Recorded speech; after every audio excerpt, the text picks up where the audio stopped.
Welcome to the We Wonder podcast. I'm your host, Jason Schlachter, and this is the podcast where we talk about science, technology, and its impact on society. If you enjoy this podcast, please subscribe to get new episode alerts. We're also on social media. On Twitter and Facebook, you can find us at We Wonder Podcast. You can also shoot us an email at feedback@wewonderpodcast.com. We'd love to hear what you think about the show. Also, feel free to send us topic requests, guest requests, or do you know somebody that should be on the show? Let us know. We look forward to it. And now, let's kick things off.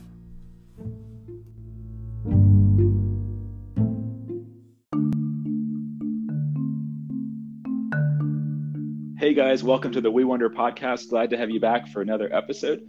Today I'm recording an episode about augmented reality, virtual reality, and what I would call is any kind of reality that's not exactly what we have in front of us.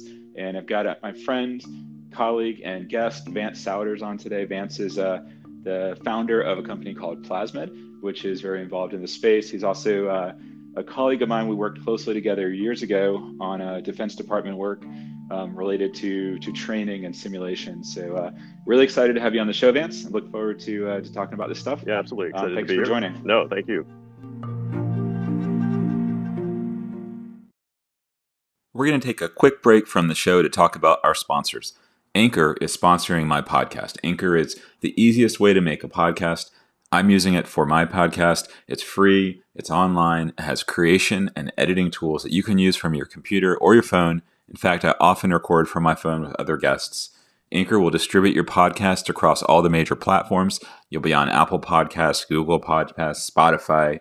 Everything's in one place. And if you download the app from the App Store on Android or on Apple, or go to anchor.fm, you can start recording your podcast today. So if you're dreaming of doing that, go out, record one, and send me a link. I'd love to hear it. And now let's get back to our show. So Vance and we worked, it was like 15 years ago. Yeah, at this point, huh? I think it might have been, about 15. Time flies. It goes to show how long some of this stuff has really been around, though, right? In one form or another. It's been a very long time. And you've been in this space, so back when we worked together, we were building verbally interactive cognitive agents that were engaging users in simulation for training in military space. At that point, I think virtual reality had been around for years, like over a decade, and sort of hadn't really hit its stride. Even the very first, what was the Sword of Damocles, right? The headset that the DoD put together. I think it might have even been in the late 60s or 70s, was this crazy contraption that had two CRTs in it that hung over your head. And the reason it was called the Sword of Damocles, right? No, and the reason they called it that was that if the tether broke, you'd be feeling it, right? So, and you would look around, and this was, a really long time ago. So I think people have been sort of pushing this idea of immersive reality or virtual reality for a very long time. And I think that we came into it in a time, I think in those early 2000s at least, every time is sort of unique, where that, the interest in what at the time was called serious games, or how can you use commercial game technologies for training, and how do you build virtual worlds that entertain and teach in our case, was sort of spinning up or getting a second or third wind by that time. And I think it's funny, and I think we'll talk about this, those ideas of having those virtual interactive avatars that you sort of work with, or whether it's soft skills training or basically anything else. I mean, that idea has come around sort of at these regular intervals. I just saw something, and I hope we're not going off the rails. I just saw something literally. There are no rails. There are no rails. I just saw something like 2 days ago. It was a company that had done some really interesting work, and they had a virtual avatar, synthetic character that they were using for HR training. The specific scenario was, how do you fire an older worker, which seems sort of brutal as an older worker. Yeah, it's sort of a little brutal, right? Like, let's, I assume that it's a way to practice, so you're sensitive and whatever. But it was interesting because this company, was very excited about creating these characters, and that, you sort of could interact with them via what, I assume is some sort of dialogue tree, and they'd respond to you in a believable manner. And the idea was, that yeah, it's sort of, it's been done sort of a little bit before, but it was funny because I saw that, and I worked at a company probably almost over 10 years ago that for a Fortune 500 client had done something very similar. That you had a 3D character there, they had lip syncing, they were emotive, they could get angry with you, happy with you, and it was more of a sales sort of slash patient interaction for selling eyeglasses. So you'd have a patient come out, and they'd sit down in front of you at this eyeglass counter, and you'd have to talk to them about their exam and what their needs were for these eyeglasses. And it was a project done for a major lens manufacturer, but at the heart of it was that idea that you had these virtual interactive characters, and that through your interaction with them and their emotional reaction to you, that you will learn what you need to learn to get them in the right pair of glasses for them at the time. But yeah, we're sitting here maybe, what, 10, 12, 13 years later, and the same sort of thing comes around again. So I think it's sort of, I think it's funny in some aspects, the technology has moved so far forward to be able to create virtual environments, virtual humans, and to experience it in different ways.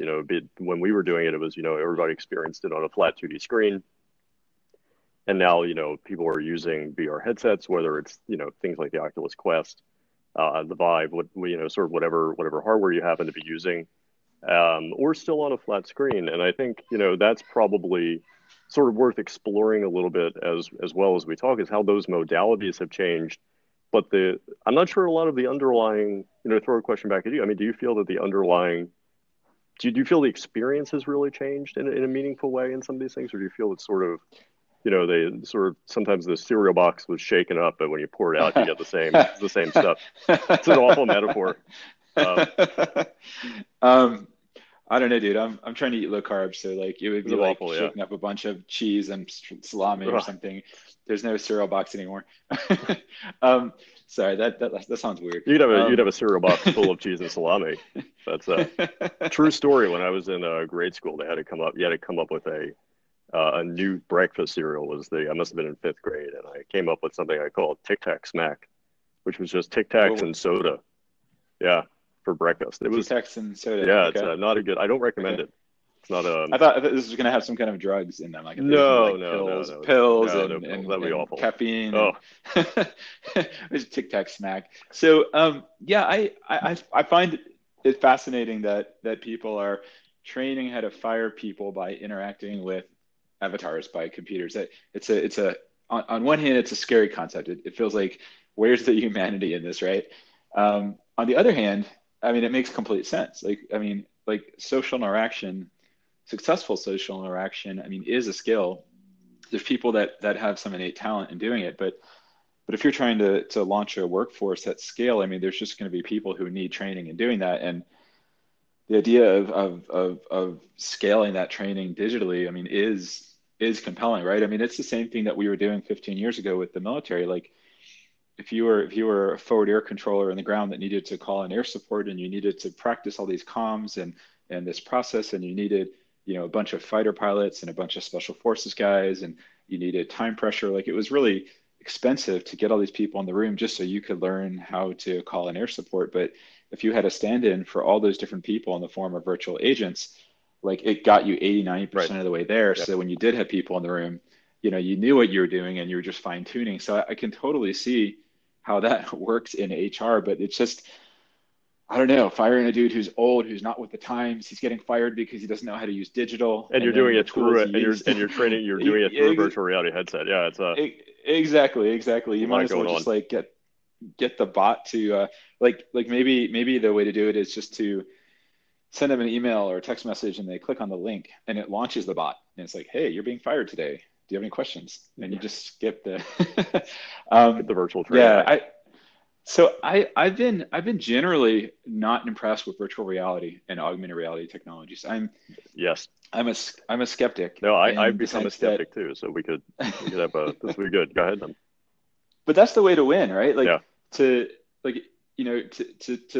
say no to everything. It's like, I remember Steve Jobs gave some talk where he was like, the hardest part about being at Apple and being in charge of Apple is saying no to so many good ideas, right? And it's like, I think when I see VR or AR, and until recently we had an AR VR group in our company, and I mean, I think a lot of the use cases are just bad. I Oh mean, yeah, no, they're the AR VR technologies or teams looking for places to apply their AR VR. They're not product teams or companies yep. saying we have this problem that we just can't solve and we don't know how to do it, and then AR VR turns out to be the right way to do it. Yeah, So so there's that.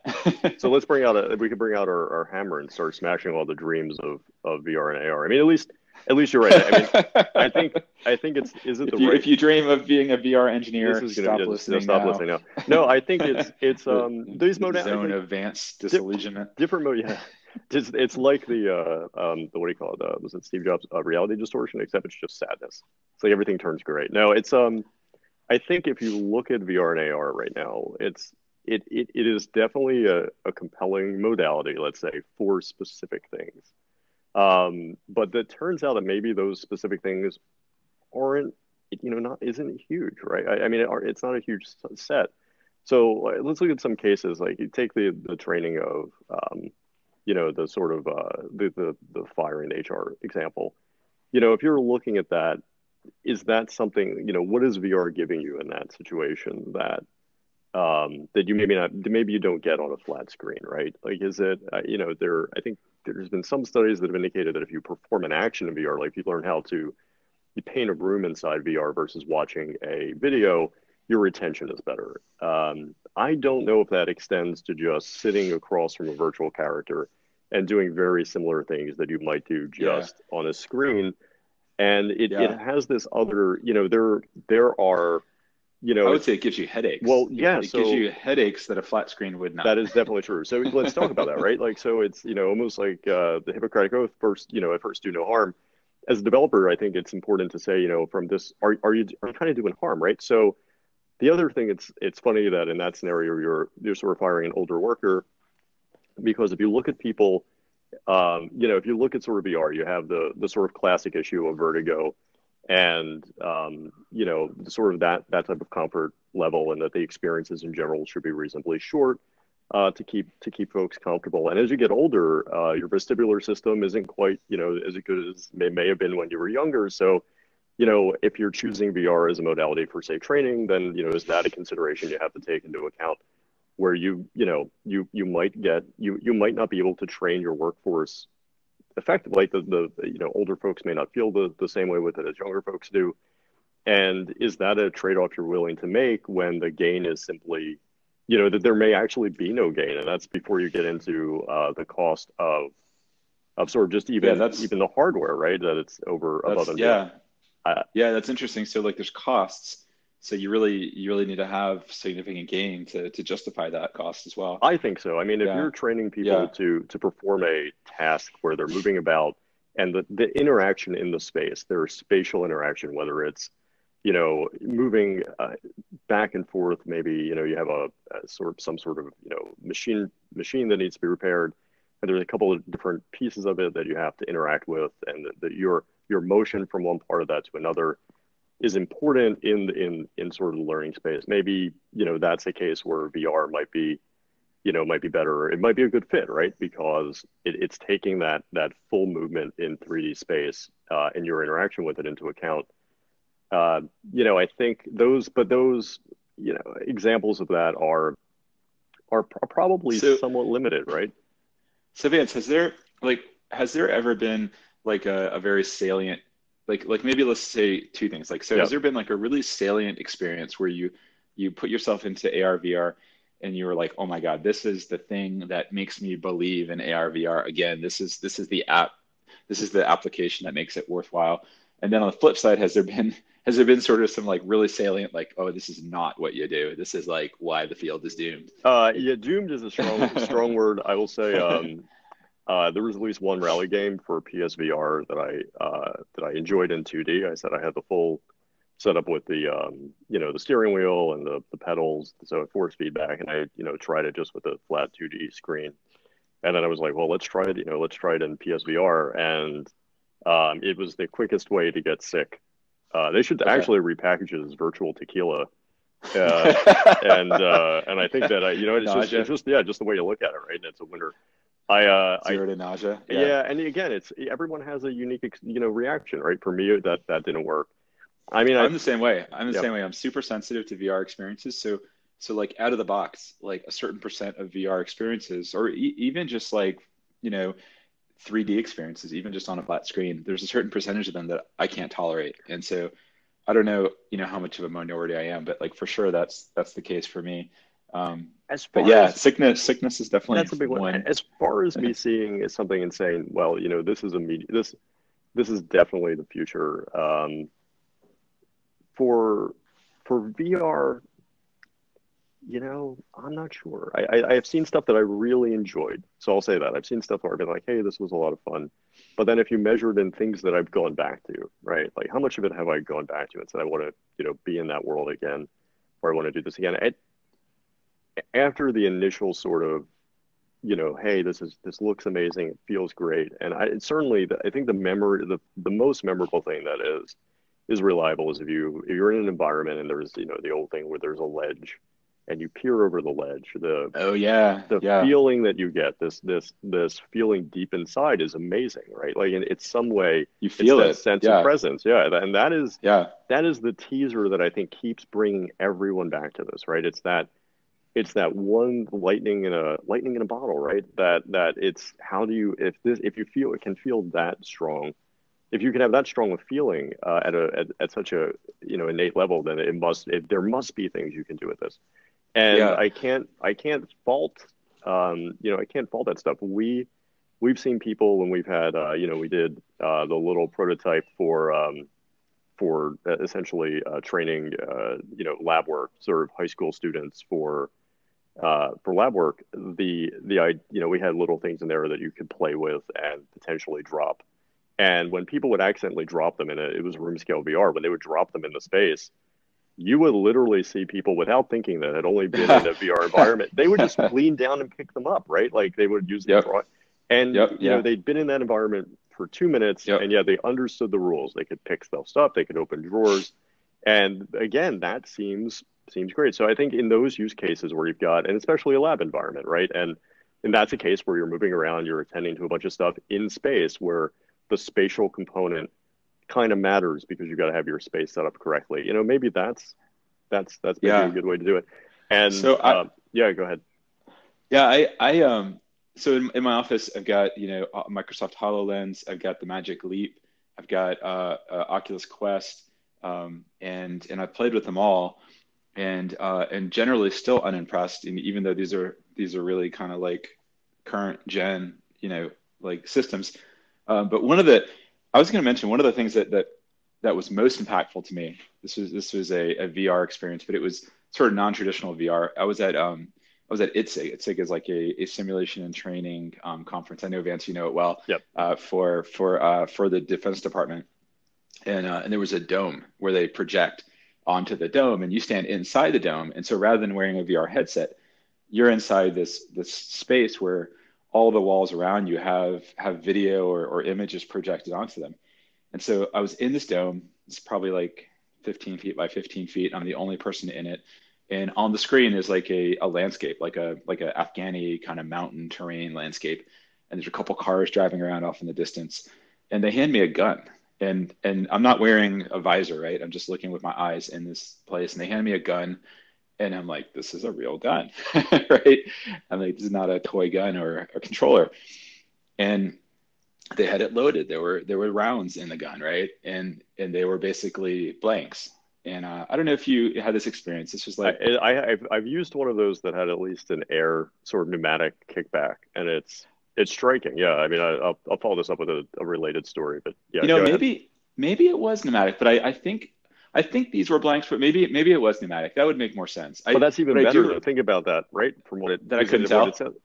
said, or it was compelling enough that when you look back, you're like, oh, well, it was firing blanks, but It it not was, necessarily yeah. I wasn't mean, even it was doing that. compelling. Yeah, it was compelling enough that it was a heavy metal gun that was kicking back in my hands and pushing out enough smoke that I was pretty sure I was firing rounds. And I kind of almost vaguely even remember opening the clip and seeing it. But maybe I'm just recreating that So memory for so me. let You me said yeah. that So go that ahead. was Yeah. sorry, that was to me the most salient memory I have where it worked And because it's not yeah, necessarily what people say when they're talking about VR. I mean, we create a system that allows you for patients, going through cardiac rehab, they're on a treadmill and we have a screen in front of them, just a, sort of basic 50-inch HD monitor.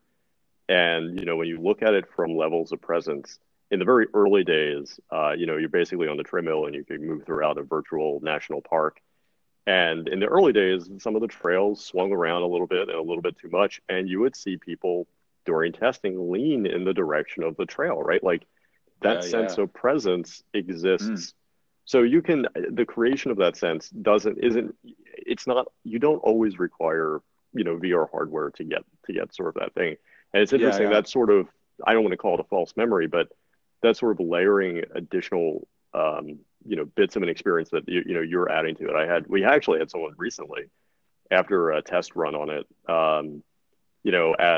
As we were debriefing them, they were said, well, it's amazing how you got the footsteps, the gravel footsteps when you were running to line up with my footsteps. How did you do that? And Oh my God. I was like, there are no footsteps.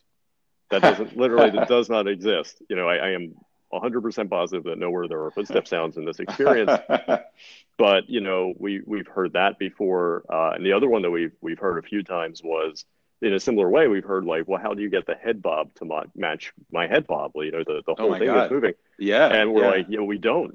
That's you. You're moving up and down, and you're sort of attributing that to this yeah. experience that doesn't exist. So I think you know, it's just interesting from the standpoint, and it kind of goes back to, VR is definitely, it's amazing to give you that sense of presence, and for certain applications and game experiences, they're probably not possible. I mean, anyone who's played Beat Saber, that is an experience that just is not possible outside of VR. I would think, Beat there's Saber is been, awesome. yeah, there's been things like DDR. I mean, but Beat Saber is it just amazing? I mean, it's Super Hot is another one. We actually played that at one point.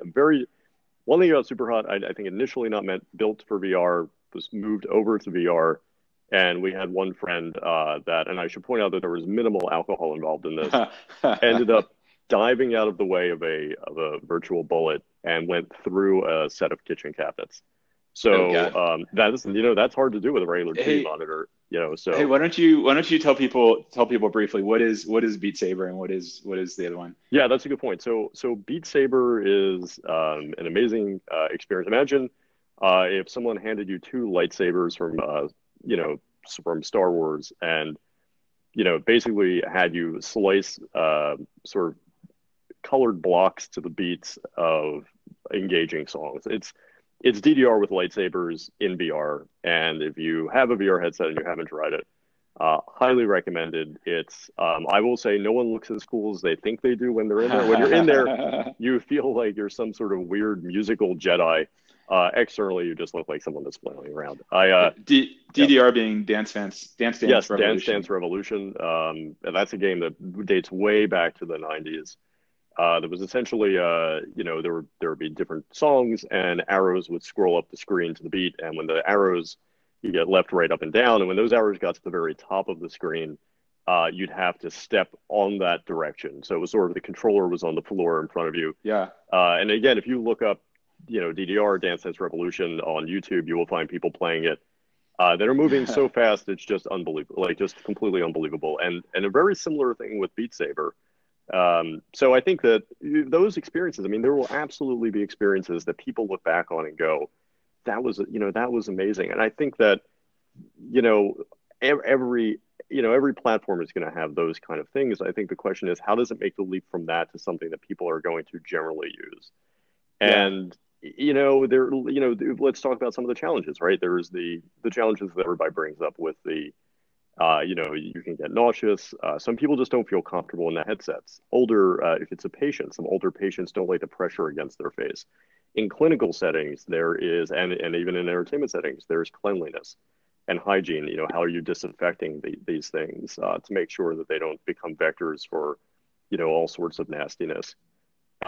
There's just, quite frankly, the power requirements to drive these things from a processing and graphics processing standpoint. means that they're sort of like, they reach this size and that's the size they've got. The Oculus Quest probably, which is a standalone headset, seems to have distilled some of the best parts of this generation of hardware down. So, and even then, I'm not sure. I don't know the sales numbers. The casual reading I've done seems to indicate that it's selling well, but So I'm super impressed by the Oculus Quest. I think it's the best VR headset I've experienced. That being said, I would not buy one.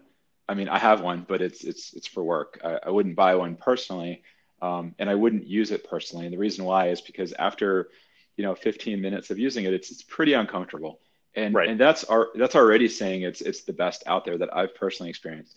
But I do see that, the Oculus Quest for me was the first time I saw a path to something that I'd really want to use, because it was like, oh, if they got this far, I understand they're leveraging, mobile processors, lithium ion batteries, technologies are improving, OLED screens are improving, compute's improving. Like I see how quickly this is all shrinking. Like, it was the first time where I was like, you know what? We're probably only 2 or 3 generations away. Yeah. Like major generations, not sort of incremental generations, from like really having something small and lightweight that is mass market. And that might only be like 10 years away.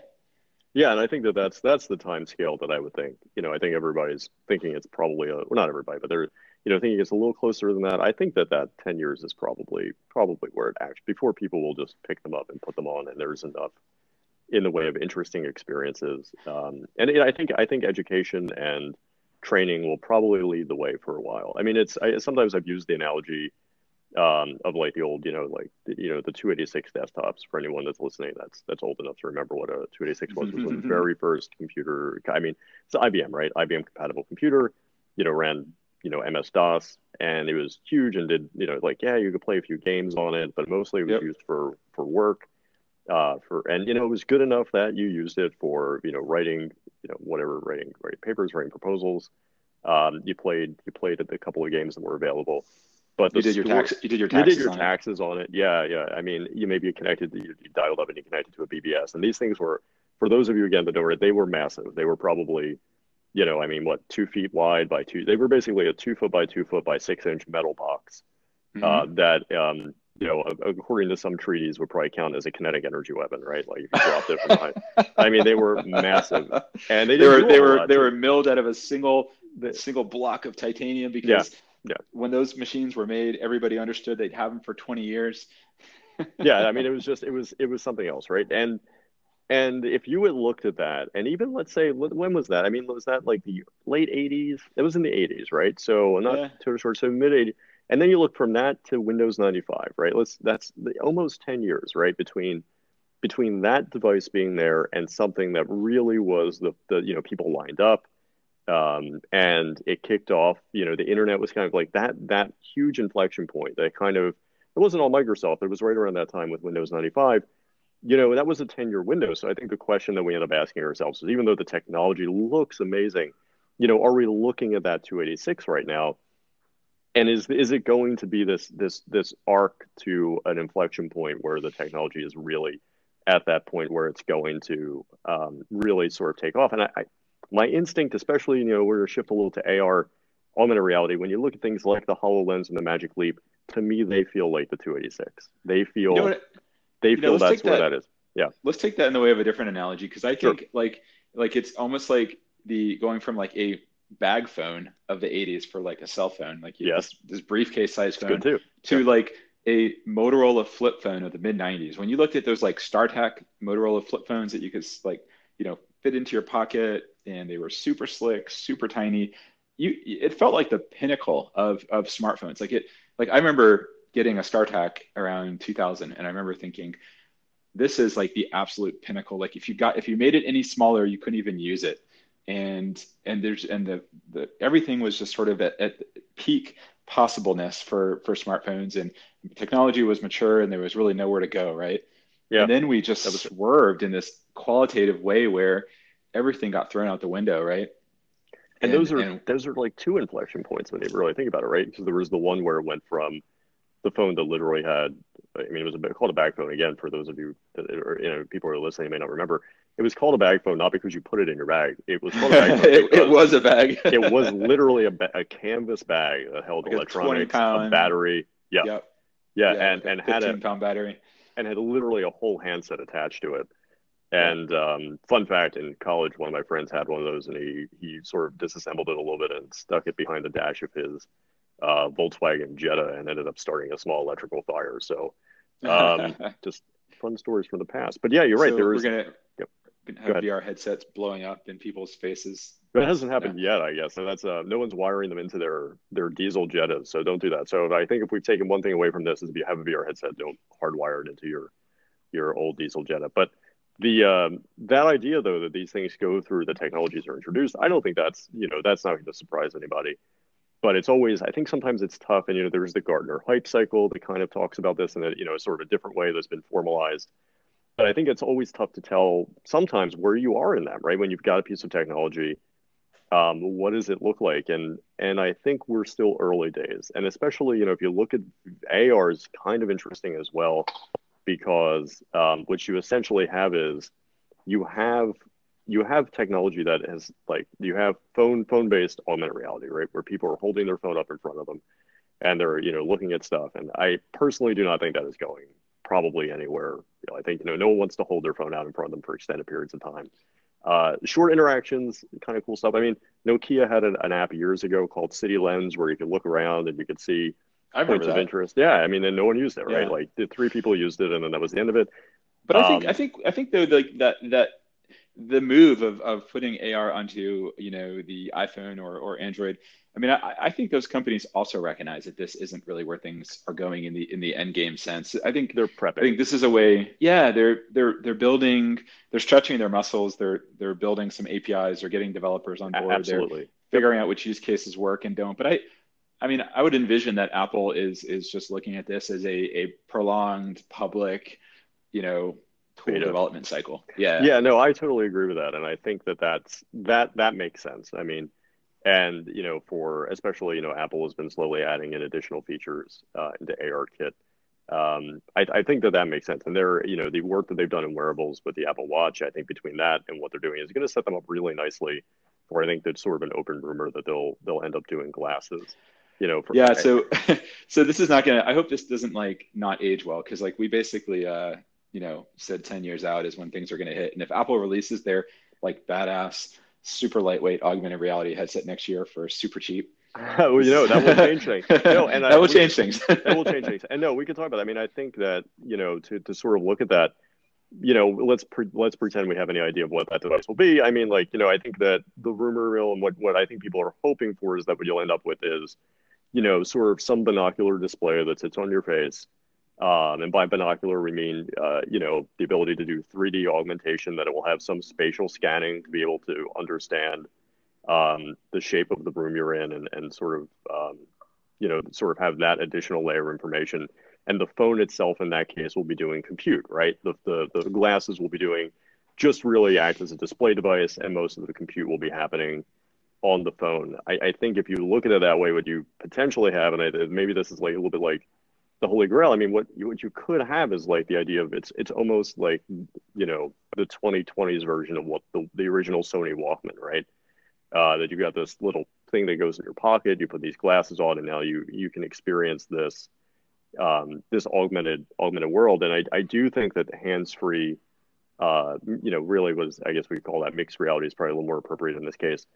That I could see there being use cases for. And then the trick always is that it's wearable, right?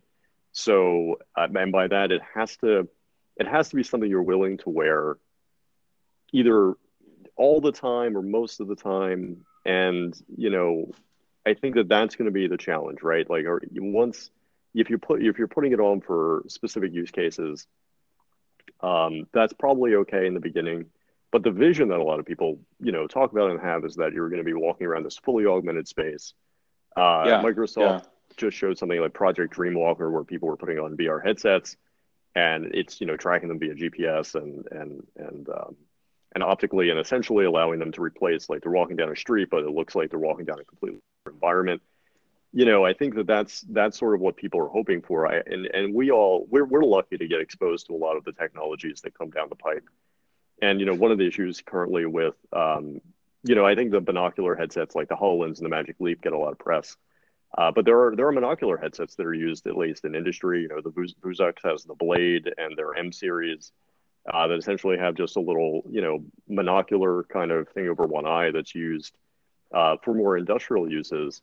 But when you look at it, um, those are things that are serving are actually serving a good market today.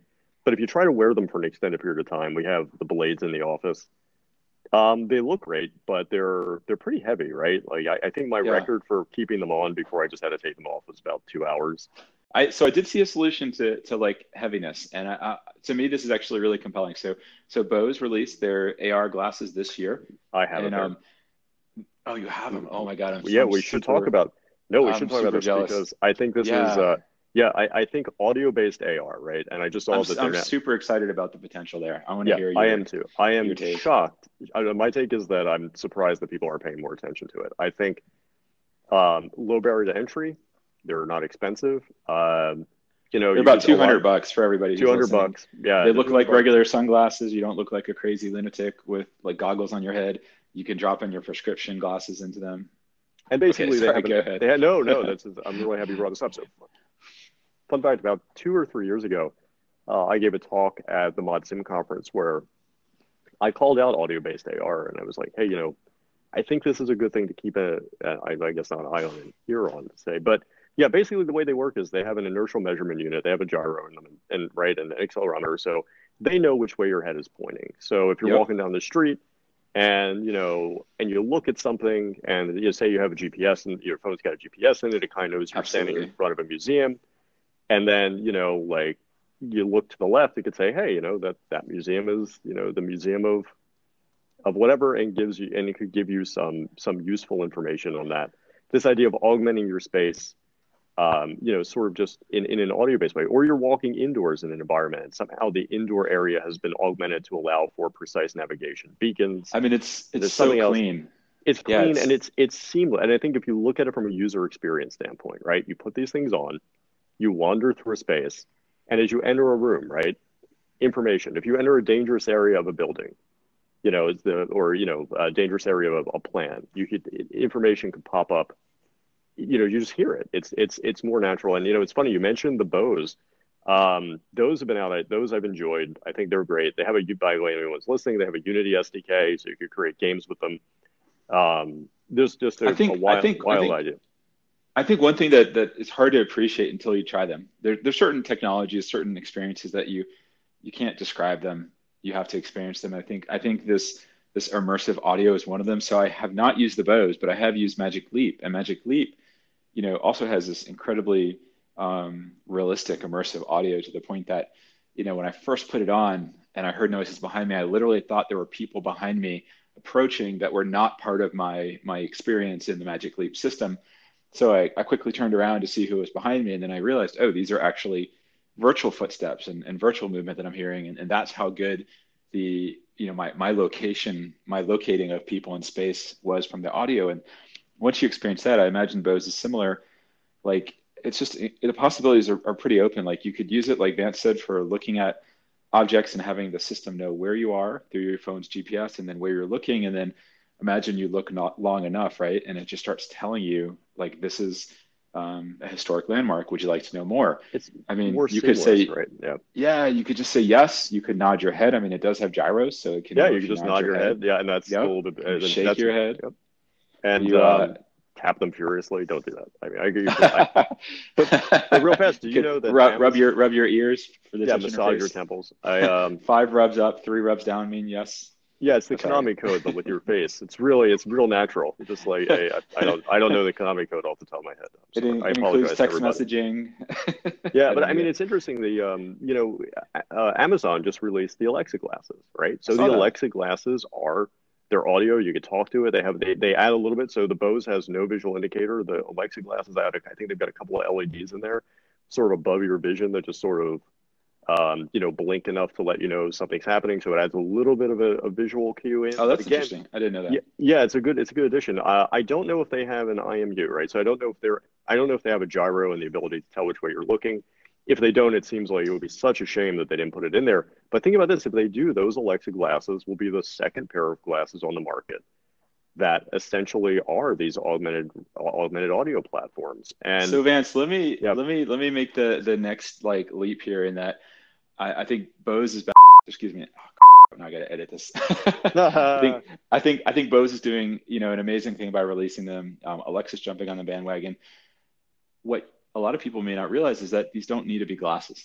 Glasses are convenient ways of having fixed things by because your it's a ears. known coordinate system on your face. So Exactly. Like we they know where these yeah. glasses are, but think about Apple's AirPods. You know where those are too. So I think that Apple is gonna, in the very near future, and not just Apple, but I think other companies will follow.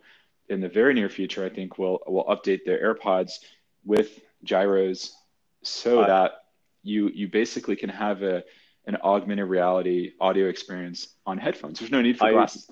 no, I agree, and I think that it's with headphones. I imagine that especially the in-ear ones, you'd have to make sure they were sitting the same way. I mean, the one thing about glasses are they sit on your face a specific way, so you kind of know within a range of kind of like where that coordinate system is sitting. Like if you put the headphones in and they're twisted weird, it might not be as accurate. But I do agree with you. I think that if they add sort of those gyros and the accelerometer to it to just AirPods, I mean, it's it's a modality that people are already familiar with, right? So Yep. people love the AirPods. You see them all over the place, and everybody's come out with, I know that Amazon now has headphones, Microsoft has headphones, and I do like the idea of the glasses that have, I like the Alexa glasses with the little LEDs. I think that's really clever. This idea that because LEDs can blink, they can pulse, they can do other. It's just enough, along with the audio, to probably be a pretty nice package for a low cost.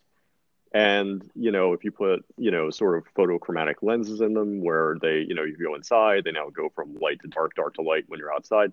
You now have something that you could conceivably wear for an extended period of time, and that is low cost and potentially can really brighten your world. Like this idea of brightening, sort of the environment around you in interesting and important ways, right? Like actually usable ways. So I don't think, it's really, I'm so happy you brought that up. It's really interesting that we've got things like the HoloLens 2 and Magic Leap and whatever Apple is hopefully going to release. And Facebook, at their last developer conference said, we are building glasses. They had it right on the wall behind them in bright letters. So everyone's building the visual, these glasses that are going to have the ability to create truly interesting augmented reality. I mean, I'd say truly interesting, but create, sort of these visual experiences that are blended with the real world. And Yeah. I mean, the cost is always an issue. Like, if you look at the HoloLens 2 is $3,500. Magic Leap's about 2,300, 2,400, something like Yeah, that. yeah, So something in that something range. like that range. And it's not clear, when these other devices come out, if Apple and Facebook actually release them. And I think Facebook's talking about this is going to be a 3 to 5 year journey for them. So it's not right on the near horizon. So this won't age too badly. So that will be a few years off. Yeah. But whether Apple sneaks it in next year, I mean that could be really interesting. But the audio, I feel that people have overlooked it, and not quite sure. It's not, to use a word, it's not quite as sexy as the visual side, but it's I think sometimes platforms that are constrained are some of the most interesting platforms to develop for, because Right, it's where I right. think It creativity forces you really, to innovate. yeah, it forces you to do interesting things and to be, like I said, be innovative, and for creativity to blossom. And I think huge props to Bose, because that's quite the leap to take to put something like that out there. And I do hope that the Alexa glasses have the IMUs in them. And I do understand that the Alexa glasses are a limited release. So, but the Bose aren't. The Bose are, they're just great. I mean, I use them pretty much all the time. Hey And Vance, for your yeah, for your Bose glasses, do you have prescription lenses or did you just go I with just the know I just went with the straight tinted lenses. I do think okay. that they're sort of, They're a little, I don't want to say they're odd looking. They definitely they have a strong style to them, but they just came out with newer ones that are a little more, less stylish, maybe I'll say. Less stylish in the way that I think but they're but less but look but at me. I'm wearing glasses. but you have a strong style about yourself. So You guys, you've got the Jobsian black shirt, jeans, and kind of that's ponderous look. I look like Willy. I do look a little bit like Willy Wonka with those glasses on, I will say. So I think it's probably good they sort of toned it down just a little bit. But Okay. the one thing that I don't think they did that I'm surprised is I keep harping on the photochromatic lenses. Great that they're sunglasses. Would be even better if you could just wear them inside. I mean, walking around with sunglasses on inside sort of, socially isn't super acceptable. But if they did, I think they want to do this augmented reality. They're pitching them and they're talking about them as AR glasses. But if you have to take them off when you get inside, yeah, for the most part, I think it definitely doesn't help. So, and anyone who's worn these photochromatic lenses know in glasses, and the idea is when you go outside, they get darker. When you come inside, they get lighter. They don't necessarily work super well behind when you're driving. So there are some trade-offs And they look to them. super So nerdy too. They they look do, so yeah. nerdy. Like every time I see somebody with the glasses that kind of like automatically tint, I'm just like, oh God, why? Why would you do that? You could be looking so much cooler if you just had some sunglasses. That maybe that's what As a Bose did the research. as a They figured it out. as I'm alienating like 5% of our audience here. Yeah, they're right. I wear those glasses. Screw this guy. So yeah, I mean, I think it's an interesting. Is it going to be a stopgap, or is it going to be I don't think anyone necessarily saw that the voice agents that we've got now, sort of Google Home and all those things. I don't think anyone saw that sort of pop up and dominate the way it Amazon has. Amazon didn't see it Am- coming. I mean, even Bezos is like, I can't believe this happened. I never expected anyone to buy Echoes. Yeah, it would be amazing if everyone put all this effort into creating amazingly interesting, visually based on their mixed reality headsets, and then low cost audio headsets. It all comes back to the experiences. The experiences are going to have to be, what are people going to do with these that make them continually put them on and not want to take them off? On that note, you've got a company, Plasmid. You're the founder of this company, and you've been at it for a long time. And you are building, these experiences, these virtual experiences or mixed reality experiences. So, could you talk a little bit about, what your company is and what you're doing in your company and where you see that going over the next few years? Sure. So our primary effort right now is, so I guess at the heart of Plasmid is this idea of combining real-time biometric data, so heart rate, skin temperature, stress, those kind of things, with immersive environments, specifically for either fitness or clinical use. And we're enabling that through a platform, basically what we're calling the Worcester National Park platform, which is really a virtual national park that we've created. It's about 250,000 virtual acres that patients and people that are just going through fitness or running on a treadmill can explore. And in addition to there just being the virtual space that you can move throughout, and we'll talk about how that happens in a second, but we also layer stories. We believe that story is really important. So, even we have a version of the system in use at Jefferson University's cardiac rehab department.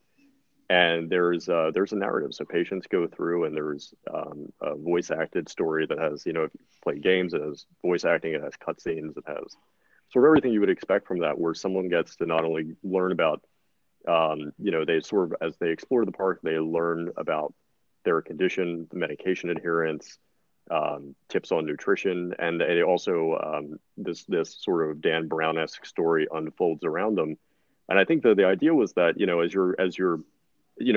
if you're going through rehab and it's maybe not necessarily the best time of your life, can we make you feel a little bit better? Can we make you like the hero of a story as you go through this, maybe not a great time in your life? So, and to pull the data in, we use wearable devices. So, we either use something like we use the S1E4, which is a device that lets us get sort of more sensor data.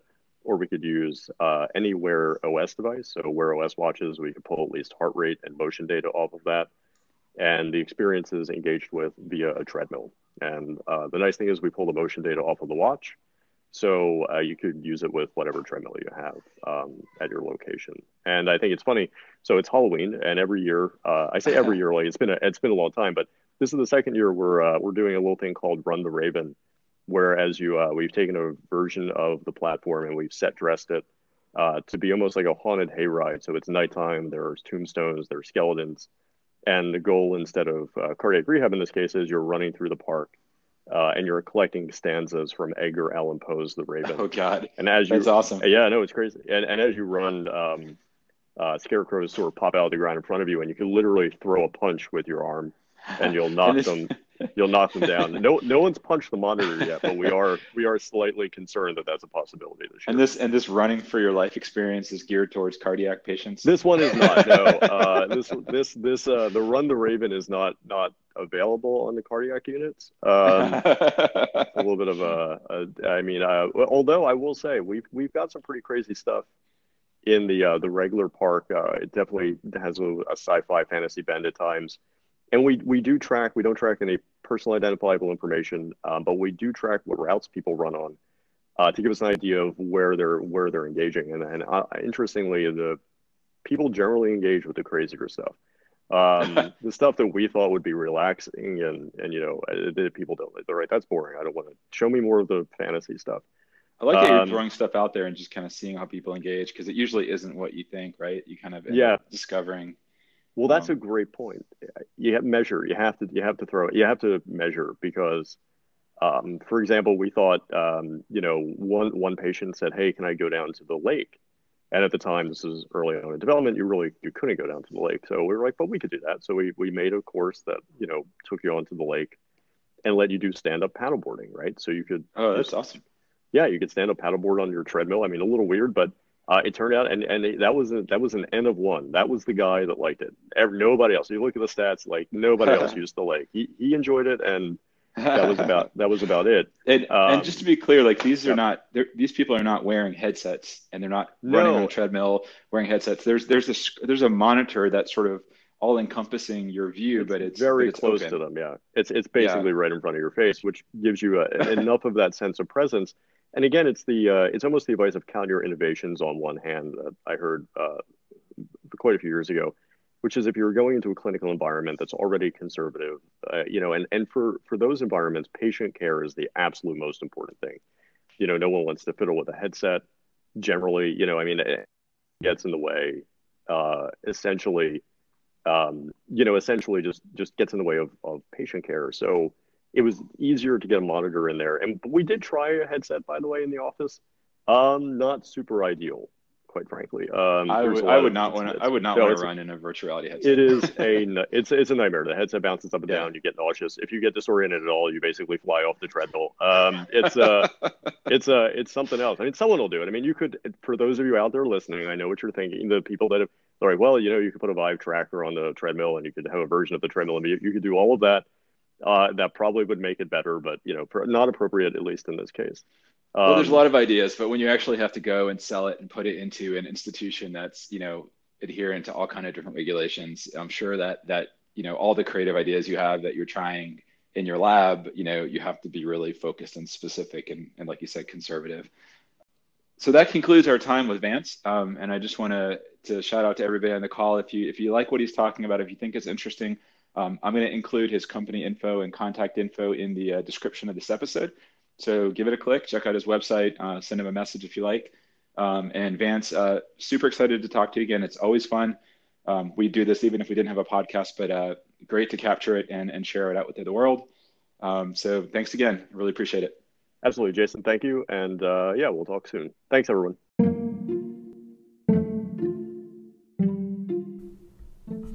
All right, well, that's the end. You guys made it. Pat yourself on the back. Hope you thought it was interesting. Maybe you really liked it. Maybe you fell asleep. Come on, wake up. All right, if you guys have a Twitter account, I have something to ask of you.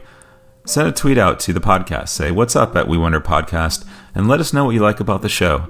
And if you want to tell us where you're from, that'd be sweet too. If you want to include a photo, a selfie, all the better.